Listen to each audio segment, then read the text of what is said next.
know what he called him, right? He literally tried to get him to overturn an election. That should disqualify him. It just. But the American people deserve to know that President Trump and his advisors didn't just ask me to pause. They asked me to reject votes, return votes, essentially to overturn the election. And to keep faith with the oath that I made to the American people and to Almighty God.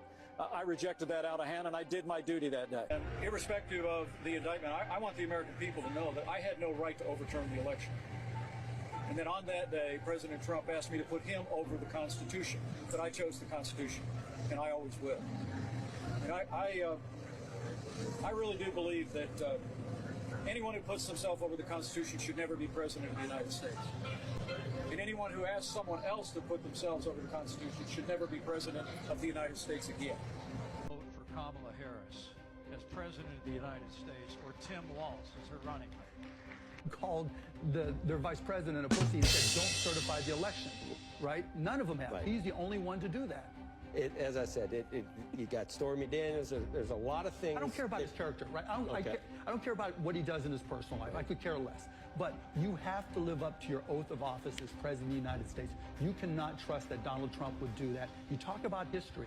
He has ripped off more hardworking Americans than probably anybody else. Michael, down here, down the street, right, when Michael Cohen said he was instructed to short pay and that was a good thing, when, at the end of the day, when Donald Trump stood up there talking about what was going on and everything, he didn't say, no, that's not true. He was smiling in the court. Literally, he was okay. Do you know any CEO who would be okay with short paying a vendor and think that's a good thing? Would you support any CEO like Mark Cuban? Because Donald has been feeling really insecure about the fact that people have been leaving his extraordinarily boring rallies in droves, he held the last one in Coachella, California, in the middle of nowhere, forced people to park in remote parking lots and shuttled them in, essentially trapping them there until the rally was over. For some bizarre reason, the attendees actually thought that meant he was going to shuttle them back to their cars. This isn't normal. Apparently the buses are no longer coming. It's just chaos. Absolute chaos.